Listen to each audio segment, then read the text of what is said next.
So cancer ಅಂದರೆ basically cancer ಏನಂದರೆ, so ನಮ್ಮ ದೇಹದಲ್ಲಿ ಪ್ರತಿನಿತ್ಯ ಲಕ್ಷಾಂತರ ಸೆಲ್ಸ್ ಅಥವಾ ಅಣುಗಳೇನಿರ್ತವೆ ಅದು ಹುಡ್ತಾ ಇರ್ತದೆ, ಸಾಯ್ತಾ ಇರ್ತದೆ. ಸೊ ಅದನ್ನು ಒಂದು ಲಿಮಿಟಲ್ಲಿ ಇಡುವಂಥದ್ದು ನಮ್ಮ ದೇಹ ಮಾಡ್ತದೆ. ನಮ್ಮ ದೇಹದ ಶಕ್ತಿ ಇರ್ಬೋದು, ಇಮ್ಯುನಿಟಿ ಏನಂತ ಹೇಳ್ತೇವೆ, ಕೇಳಿರ್ಬೋದು. ಈ ಕೋವಿಡ್ ಟೈಮಲ್ಲಿ ಎಲ್ಲ ಇಮ್ಯುನಿಟಿ ಕಮ್ಮಿ ಉಂಟು, ಇದು ತಗೊಳ್ಬೇಕಂತಲ್ಲ. ಸೊ ಯಾವಾಗ ಅದು ಸ್ವಲ್ಪ ಇಂಬ್ಯಾಲೆನ್ಸ್ ಆಗ್ತದೆ, ಏರುಪೇರು ಆಗ್ತದೆ, ಆಗ ಏನು ಈ ಅಣುಗಳು ಉತ್ಪತ್ತಿ ಆಗುತ್ತೆ ಅದು ಕಂಟ್ರೋಲಲ್ಲಿ ಇರುವುದಿಲ್ಲ. ಸೊ ಯಾವಾಗ ಕಂಟ್ರೋಲ್ ತಪ್ತದೆ ಅದನ್ನೇ ಕ್ಯಾನ್ಸರ್ ಅಂತ ಹೇಳೋದು ಸರಳವಾಗಿ. ಸೊ ಅದು ಅದರ ಮೇನ್ ಕ್ಯಾನ್ಸರ್ ಏನಂದರೆ ಇದೆ. ಸೊ ಅಣುಗಳದ್ದು ಕಂಟ್ರೋಲ್ ತಪ್ಪುವಂಥದ್ದು. ಸೊ ಈ ಕಂಟ್ರೋಲ್ ಹೇಗೆ ತಪ್ತದೆ, ಏನು ಕಾರಣಗಳಿವೆ? ಸೊ ಹಲವಾರು ಕಾರಣಗಳಿವೆ.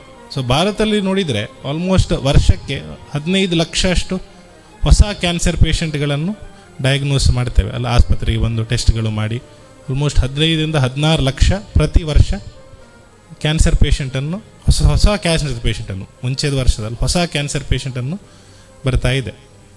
ಸೊ ಯಾಕೆ ಆಗ್ತಾ ಇದೆ ಇದು? ಸೊ ತುಂಬ ಕಾರಣಗಳಿವೆ. ಅದರಿಂದ 2ರಿಂದ 3 ಮೋಸ್ಟ್ ಇಂಪಾರ್ಟೆಂಟ್ ಅಥವಾ ಮುಖ್ಯವಾದ ಕಾರಣ ನಮ್ಮ ತಂಬಾಕು ಮತ್ತು ಸ್ಮೋಕಿಂಗ್ ಇರೋದು.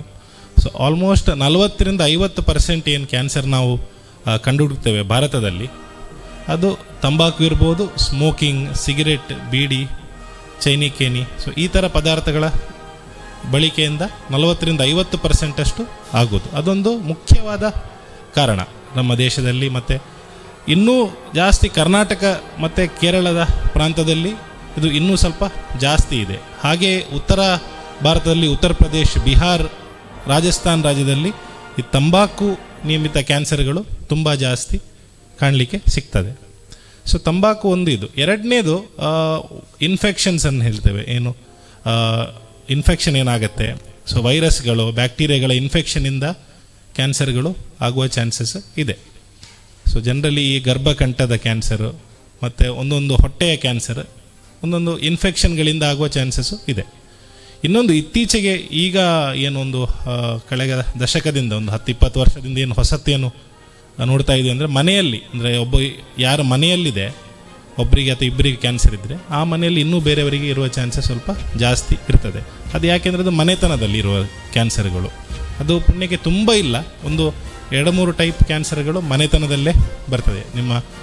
ನಿಮ್ಮ ಫ್ರೆಂಡ್ಸ್ ಅಥವಾ ನಿಮ್ಮ ಅಕ್ಕಪಕ್ಕದವ್ರು ನೋಡಿರ್ಬೋದು, ಅವರ ತಂದೆಗಿತ್ತು ಮತ್ತು ಮಗನಿಗಿತ್ತು, ಇಲ್ಲ ತಾಯಿಗಿತ್ತು, ಇಲ್ಲ ಅವರ ಮಗಳಿಗಿತ್ತು. ಆ ಥರ ಇರುವ ಕ್ಯಾನ್ಸರ್ಗಳು ಒಂದು 5ರಿಂದ 10% ಇದು. ಸೊ ಇದು 3 ಮೇಯ್ನ್ ರೀಸನ್ಗಳು. ಹಾಗೆ ಮದ್ಯಪಾನ ಮಾಡೋದು ಅದು ಇನ್ನೊಂದು ಚಿಕ್ಕ ಅಂಶ. ಸೊ ಇದು 4 ಮೇಯ್ನ್ ಕಾಸಸ್ ಅಂತ ಹೇಳ್ತೇವೆ, ಕಾರಣಗಳು ಕ್ಯಾನ್ಸರ್ ಇದು. ಸೊ ಅದೇ ಥರ ಕ್ಯಾನ್ಸರನ್ನು ತುಂಬ ಜನ ಪ್ರಶ್ನೆ ಕೇಳ್ತಾರೆ ನಮಗೆ, ಅಂದರೆ ಕ್ಯಾನ್ಸರ್ ಬಂದರೆ ಅದು ಗುಣ ಮಾಡಲಿಕ್ಕಾಗ್ತದಾ, ಕ್ಯೂರ್ ಮಾಡಲಿಕ್ಕಾಗ್ತದಾ, ಇಲ್ಲ ಆಗೋದೇ ಇಲ್ವಾ ಅಂತ. ಸೊ ಈ 2023ರಲ್ಲಿ ಕೇಳಿದರೆ, so most of the cancer, ಎಷ್ಟು ಕ್ಯಾನ್ಸರ್ಗಳಿಗೆ 80ರಿಂದ 70% ಅಷ್ಟು ಕ್ಯಾನ್ಸರನ್ನು ಗುಣ ಮಾಡ್ಬೋದು. ಸೊ ಅದು ಯಾವ ಸ್ಟೇಜಲ್ಲಿ ಬರ್ತಾರಂತ ಡಿಪೆಂಡ್ ಆಗ್ತಿರುತ್ತೆ. ಸೊ ಜನರಲಿ ಕ್ಯಾನ್ಸರಲ್ಲಿ 4 ಸ್ಟೇಜ್ ಇರುತ್ತೆ. ಎಲ್ಲರಿಗೆ ಸ್ವಲ್ಪ ಗೊತ್ತಿರ್ಬೋದು, 1, 2, 3 ಮತ್ತು 4. ಇದು 1ನೇ ಮತ್ತು 2ನೇ ಸ್ಟೇಜನ್ನು ಹೇಳ್ತೇವೆ, ಅದು ಅರ್ಲಿ ಕ್ಯಾನ್ಸರ್, ಅಲ್ಲ ಸ್ವಲ್ಪ ಬೇಗ ಅರ್ಲಿ ಸ್ಟೇಜ್ ಅಂತ ಹೇಳ್ತೇವೆ. ಆ ಥರದಲ್ಲಿ ಆಲ್ಮೋಸ್ಟ್ 95% ಅಷ್ಟು ಕ್ಯೂರ್ ಮಾಡುವ, ಅಂದರೆ ಪೂರ್ತಿ ಗುಣಪಡಿಸುವ ಚಾನ್ಸಸ್ ಇರ್ತದೆ. ಅದೇ ಸ್ಟೇಜ್ ಹೇಗೆ ಸ್ವಲ್ಪ ಜಾಸ್ತಿ ಆಗ್ತಾ ಹೋಗ್ತದೆ, 3ನೇ ಸ್ಟೇಜಲ್ಲಿ ಅಥವಾ 4ನೇ ಸ್ಟೇಜಲ್ಲಿ ಇದ್ದಾಗ ಕ್ಯೂರ್ ಮಾಡುವ ಏನು ಚಾನ್ಸಸ್ ಇದೆ, ಕಂಪ್ಲೀಟ್ ಗುಣ ಮಾಡುವ ಚಾನ್ಸಸ್ ಸ್ವಲ್ಪ ಕಮ್ಮಿ ಆಗ್ತಾ ಬರ್ತದೆ. ಬಟ್ ಹಾಗಿದ್ರೂ ಈಗ 4ನೇ ಸ್ಟೇಜಲ್ಲಿದ್ರೂ ಮುಂಚೆ ಒಂದು 20 ವರ್ಷ 30 ವರ್ಷ ಮುಂಚೆ ಅದಕ್ಕೇನು ಟ್ರೀಟ್ಮೆಂಟೇ ಇರಲಿಲ್ಲ, ಅಂದರೆ ಯಾರೂ ಟ್ರೀಟ್ಮೆಂಟ್ ಇರಲಿಲ್ಲ. ಸೊ ಈಗ ಏನಾಗಿದೆ ಅಂದರೆ ಆ 4ನೇ ಸ್ಟೇಜಲ್ಲಿನೂ ಸ್ವಲ್ಪ ಜನರಿಗೆ ನಾವು ಪೂರ್ಣ ಗುಣಪಡಿಸುವ ವಿಧಾನಗಳಿವೆ, ಯಾಕೆಂದರೆ ತುಂಬ ಅಡ್ವಾನ್ಸ್ಡ್ ಆಗಿದೆ ಮೆಡಿಕಲ್ ಸೈನ್ಸಸ್. ಸೊ ಜನರಲಿ ಕ್ಯಾನ್ಸರ್ದು ಟ್ರೀಟ್ಮೆಂಟ್ ಅಥವಾ ಹೇಗೆ ಗೊತ್ತಾಗ್ತದೆ ನಮಗೆ, ಟ್ರೀಟ್ಮೆಂಟ್ಗಿಂತ ಮುಂಚೆ ಏನು ಸ್ವಲ್ಪ ವಾರ್ನಿಂಗ್ ಸೈನ್ಸ್ ಅಂತೇನು ಹೇಳ್ತೇವೆ, ಅಂದರೆ ಇದಿದ್ದರೆ ಕ್ಯಾನ್ಸರ್ ಥರ ಇರ್ಬೋದು. ಜನರಲಿ ಏನು ಜಾಸ್ತಿ ನೋಡುವಂಥದ್ದಂದರೆ ನೋವಿರುವಂಥದ್ದು, ಎಲ್ಲಿ ಒಂದು ಕಡೆ ಗೆಡ್ಡೆ ಇರುವಂಥದ್ದು, ನೋವಿರುವಂಥದ್ದು.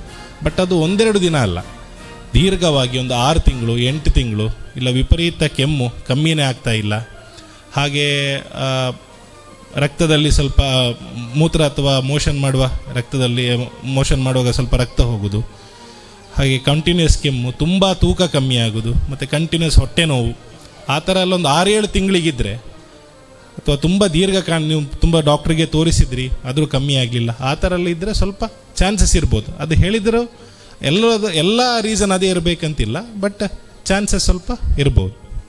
ಸೊ ಇದನ್ನು ಕ್ಯಾನ್ಸರನ್ನು ಹೇಗೆ ಟೆಸ್ಟ್ ಮಾಡ್ತೇವೆ? ಜನರಲಿ ಯಾರಾದರೂ ಪೇಷಂಟ್ ಬಂದರೆ, ಸೊ ನಾವು ಪರೀಕ್ಷೆ ಮಾಡಿ ಅಥವಾ ಅವ್ರ ಹತ್ರ ಮಾತಾಡಿ ನಮಗೊಂದು ಐಡಿಯಾ ಸಿಗ್ತದೆ. ಓಕೆ, ಇದು ಇರ್ಬೋದಾ ಇಲ್ವಾ, ಅದನ್ನು ಇದು ಟೆಸ್ಟ್ ಮಾಡಿದರೆ ನಾವು ಕನ್ಫರ್ಮ್ ಮಾಡ್ಬೋದಂತ ಒಂದು ಐಡಿಯಾ ಸಿಗ್ತದೆ ನಮಗೆ. ಸೊ ಜನರಲಿ 2 ಥರ ಟೆಸ್ಟ್ ಮಾಡಲಿಕ್ಕೆ ಇರುತ್ತದೆ. ಒಂದು ಸ್ಕ್ಯಾನಿಂಗ್ ಅಂತ ಏನು ಹೇಳ್ತೇವೆ ಜನರಲಿ, ನಾವು ಎಕ್ಸ್ರೇ ಇರ್ಬೋದು, ಇಲ್ಲ ಹೊಟ್ಟೆ ಸ್ಕ್ಯಾನ್ ಅಂತ ಹೇಳ್ತೇವೆ, ಅಲ್ಟ್ರಾಸೌಂಡ್ ಆ ಥರ ಇರ್ಬೋದು, CT scans, MRI scans. So ಆ ಥರ ಒಂದು ಶ್ರೇಣಿದು ಸ್ಕ್ಯಾನ್ಸ್ ಮಾಡಿ. ಯಾಕೆ ಮಾಡ್ತೇವೆ ಅಂದರೆ, ಎಲ್ಲಿದೆ ಗೆಡ್ಡೆ, ಕ್ಯಾನ್ಸರ್ ಏನಾದರೂ ಇದೆಯಾ, ಬೇರೆ ಕಡೆ ಹರಡಿದೆಯಾ, ಎಷ್ಟು ದೊಡ್ಡದಿದೆ, ಯಾವ ಅಂಗಗೆ ಟಚ್ ಆಗಿದೆ, ಅಲ್ಲಿ ಒಳಗೆ ಎಷ್ಟು ಹೋಗಿದೆ, ಅದೆಲ್ಲ ನಮಗೆ ಸಿಗ್ತದೆ. 2ನೇದು ಕ್ಯಾನ್ಸರೇ ಅಂತ ಕನ್ಫರ್ಮ್ ಮಾಡಲಿಕ್ಕೆ, ಯಾಕೆಂದರೆ ಕ್ಯಾನ್ಸರ್ ಥರ ಬೇರೆ 2-3 ಕಾಯಿಲೆಗಳು ಇರ್ತದೆ. ಈಗ TB ಕಾಯಿಲೆ ನೋಡಿದರೆ ಅದು ಕ್ಯಾನ್ಸರ್ ಥರನೇ ಇರ್ತದೆ, ಕೆಮ್ಮಿರ್ತದೆ, ಜ್ವರ ಇರ್ತದೆ, ಮತ್ತು ಸ್ವಲ್ಪ ಕೆಮ್ಮುವಾಗ ಸ್ವಲ್ಪ ರಕ್ತ ಆ ಥರ ಎಲ್ಲ ಬರ್ತದೆ. ಸೊ ಅದು TB ಕಾಯಿಲೆನೂ ಕ್ಯಾನ್ಸರ್ ಕಾಯಿಲೆನೂ ಒಂದೇ ಥರ ಒಮ್ಮೆ ಇರ್ತದೆ. ಒಮ್ಮೊಮ್ಮೆ ಇನ್ಫೆಕ್ಷನ್ ಆದರೆ ಅದು ಸಹ ಕ್ಯಾನ್ಸರ್ ಥರ ಇರ್ತದೆ. ಒಮ್ಮೊಮ್ಮೆ ನಾರ್ಮಲ್ ಆಗಿಯೂ ಗೆಡ್ಡೆ ಇರ್ಬೋದು. ಸೊ ಅದನ್ನು ಹೇಗೆ ಕನ್ಫರ್ಮ್ ಮಾಡೋದಂದರೆ, ಏನು ನಾವು ಮೆಡಿಕಲ್ ಬಯೋಪ್ಸಿ ಅಂತ ಹೇಳ್ತೇವೆ, ಅಲ್ಲ ಸೂಜಿ ಪರೀಕ್ಷೆ ಅಂತ ಹೇಳ್ತೇವೆ. ಎಲ್ಲಿ ಗೆಡ್ಡೆ ಇದೆ, ಅಲ್ಲ ನಮಗೆ ಎಲ್ಲಿ ಡೌಟ್ ಇದೆ, ಇಲ್ಲಿಂದೊಂದು ಚಿಕ್ಕ ಸೂಜಿ ಪರೀಕ್ಷೆ ಮಾಡಿ ಲ್ಯಾಬಿಗೆ ಕಳಿಸ್ತೇವೆ. ಅಲ್ಲಿದ್ದವರು ಟೆಸ್ಟ್ ಮಾಡಿ ಒಂದು 3-4 ದಿನ ರಿಪೋರ್ಟ್ ಕೊಡ್ತಾರೆ, ಇದು ಕ್ಯಾನ್ಸರಿಯಾ, ಕ್ಯಾನ್ಸರ್ ಇದ್ದರೆ ಯಾವ ಥರ ಕ್ಯಾನ್ಸರ್ ಅಂತ. ಸೊ ಇದು 2 ಶ್ರೇಣಿದು ಟೆಸ್ಟ್ಗಳು ಜನರಲಿ ಮಾಡಿಸಬೇಕಾಗ್ತದೆ. ಇನ್ನು ಕೊನೆಯದಾಗಿ ಟ್ರೀಟ್ಮೆಂಟ್ ಇದೇನು ಆಪ್ಷನ್ ಇದೆ. ಸೊ ಮೇಯ್ನ್ಲಿ ಎನಿ ಕ್ಯಾನ್ಸರಿಗೆ, ಯಾವ ಕ್ಯಾನ್ಸರ್ದು ಟ್ರೀಟ್ಮೆಂಟ್ ತಗೊಂಡ್ರೆ 3 ವಿಧಾನಗಳಿದೆ. ಒಂದು ಸರ್ಜರಿ ಅಥವಾ ಶಸ್ತ್ರಚಿಕಿತ್ಸೆ. ಸರ್ಜರಿ ಅಂದರೆ ಆಪರೇಷನ್ ಮಾಡಿ ಅದನ್ನು ಗೆಡ್ಡೆ ಅಥವಾ ಏನಿದೆ ಕ್ಯಾನ್ಸರನ್ನು ತೆಗೆಯುವಂಥದ್ದು.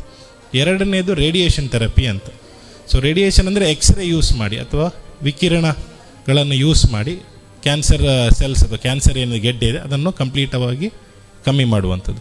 3ನೇದು ಕೀಮೋಥೆರಪಿ ಅಂತ ಹೇಳ್ತೇವೆ. ಕೀಮೋಥೆರಪಿ ಅಂದರೆ ಇಂಜೆಕ್ಷನ್ ಕೊಟ್ಟು ಇದನ್ನು ಕಮ್ಮಿ ಮಾಡುವಂಥದ್ದು. ಸೊ ಇದು 3 ಯಾವ ಕ್ಯಾನ್ಸರ್ ಎಲ್ಲಿ ಹೋದ್ರೂ ಇದು 3 ಮೇಯ್ನ್ ಟ್ರೀಟ್ಮೆಂಟ್ ಇದರದ್ದು. ಅದರಲ್ಲೂ ಬೇರೆ ಬೇರೆ ಟೈಪ್ಸ್ ಇದೆ, ಬಟ್ ಇದು 3 ಎಲ್ಲಿ ಹೋದ್ರೂ ಕ್ಯಾನ್ಸರ್ದು ಮೇಯ್ನ್ ಟ್ರೀಟ್ಮೆಂಟ್ ಆಗಿ ಇರ್ತದೆ. ಸೊ ಕಳೆದ ಒಂದು 20 ವರ್ಷ 30 ವರ್ಷ ನೋಡಿದರೆ ಸೊ ತುಂಬ ಚೇಂಜಸ್ ಆಗಿದೆ ಮೆಡಿಕಲ್ ಸೈನ್ಸಲ್ಲಿ ಇರ್ಬೋದು, ಎಲ್ಲ ಕಡೆ, ಎಲ್ಲ ಮೆಡಿಕಲ್ ಸೈನ್ಸ್ ಎಲ್ಲ ವಿಭಾಗದಲ್ಲಿ. ಬಟ್ ಅಂತೂ ಕ್ಯಾನ್ಸರ್ ಇದರಲ್ಲಿ ಅಂತೂ ತುಂಬ ಅಡ್ವಾನ್ಸ್ಡ್ ಟ್ರೀಟ್ಮೆಂಟ್ ಮೊಡಾಲಿಟೀಸು, ತುಂಬ ಲೇಟೆಸ್ಟ್ ಏನು ಟ್ರೀಟ್ಮೆಂಟ್ ಮೊಡಾಲಿಟೀಸ್ ಇದೆ ಅದೆಲ್ಲ ಬಂದಿದೆ. ಈಗ ಸರ್ಜರಿ ಸಹ ಮುಂಚೆ ತುಂಬ ದೊಡ್ಡದು ಓಪನ್ ಮಾಡಿ ಸ್ಟಿಚ್ ಮಾಡುವಂಥದ್ದು ಮಾಡ್ತಿದ್ರು. ಈಗ ಅದರದ್ದು ಲ್ಯಾಪ್ರೋಸ್ಕೋಪಿ, ಅದು ಕೀ ಹೋಲ್ ಆ ಥರಗೆ ಬಂದಿದೆ. ಸೊ ರೇಡಿಯೇಷನ್ ಥೆರಪಿನೂ ಮುಂಚೆ ಕೊಡುವಾಗ ತುಂಬ ಸೈಡ್ ಇಫೆಕ್ಟ್ಸ್ ಇರ್ತಾಯಿತ್ತು. ಅಂದರೆ ಈಗ ಪಕ್ಕನೆ ಗರ್ಭಕೋಶಕ್ಕೆ ರೇಡಿಯೇಷನ್ ಅಥವಾ ಕೊಟ್ಟರೆ ಅದು ಮೂತ್ರ ಇದಕ್ಕೆ ತೊಂದರೆ ಆಗ್ತಿತ್ತು, ಮೋಷನ್ ಮಾಡೋ ಜಾಗೆಗೆ ತೊಂದರೆ ಆಗ್ತಿತ್ತು. ಬಟ್ ಈಗೇನಾಗಿದೆ, ಈಗ ಟೆಕ್ನಾಲಜಿ ಮತ್ತು ಇದರಿಂದ ರಿಸರ್ಚ್ ಇದರಿಂದ ಸೊ ಆ ಲೇಟೆಸ್ಟ್ ನಮ್ಮ ಟ್ರೀಟ್ಮೆಂಟ್ ವಿಧಾನಗಳಿಂದ ಪೇಷಂಟ್ಗಳಿಗೆ ಆದಷ್ಟು ಕಮ್ಮಿ ಸೈಡ್ ಇಫೆಕ್ಟ್ಸ್ ಬರುವಾಗೆ ಇದಾಗಿದೆ. ಹಾಗೆ ಕೀಮೋಥೆರಪಿ ಸಹ ಮುಂಚೆ ಒಂದು 10-20 ವರ್ಷ ಮುಂಚೆ 1-2 ಮೆಡಿಸಿನ್ ಅಷ್ಟೇ ಇತ್ತು.